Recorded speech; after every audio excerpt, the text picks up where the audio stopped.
Pine গাছের জঙ্গল, সুন্দর টি গার্ডেন, পাহাড় দেখতে দেখতে আমরা পৌঁছে গেলাম RCS ইন হোমস্টেতে। এটা হচ্ছে লোলেগাঁও থেকে একটু রিমোট এরিয়াতে যেতে হয়।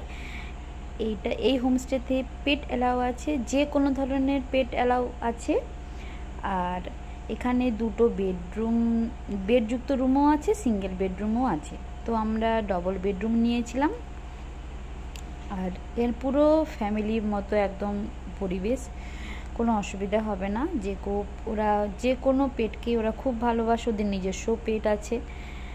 আর যা যা খেতে চাইবে, যা যা করতে চাইবে সব ওরা করে দেবে। এমনকি আমার হিয়াও ছিল সঙ্গে, আমার কোনো অসুবিধা হয়নি। হিয়ার জন্য ওরা ডাল ভাত সব রেডি করে দিয়েছিল, ডিম সেদ্ধ, যা যা বলেছিলাম। তো খুব ভালো, তোমরা এই হোমস্টেতে যেতে পারো। আর যেহেতু আমরা হ্যারিকে সবসময় মেন প্রায়োরিটি দিই, তো হ্যারির যেখানে সুবিধা হয় বা হ্যারির যেখানে সুইটেবল হয় আমরা সেই সব জায়গাটায় আগে দেখি, তারপর আমরা যাই। তো বাবু বেশ ভালোই ঘুম দিচ্ছিল। আর এই হোমস্টেতে যেতে হলে তোমরা লোলেগাঁও থেকে কাফেরগাঁও যাওয়ার পথেই পড়বে। একটু রিমোট এরিয়া, কিন্তু বেশ একদম নিস্তব্ধ নিরালা একটা খুব সুন্দর পরিবেশ। মেঘলা ওয়েদারও ছিল আর পরিষ্কার ওয়েদারও ছিল, তো সব কিছুই দেখা যাচ্ছিলো। কাঞ্চনজঙ্ঘাও এখান থেকে দেখা যাচ্ছিলো।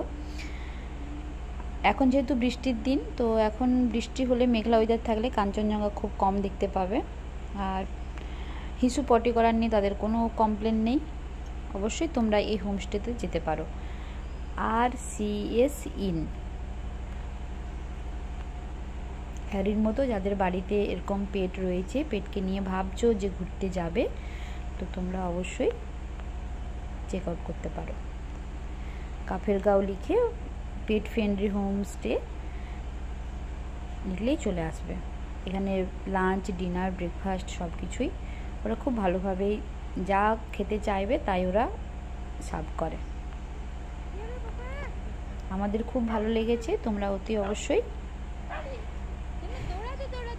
যেতে পারো। গন্ধ পেলে হলো, শুধু হিসেই পেয়ে যাচ্ছে।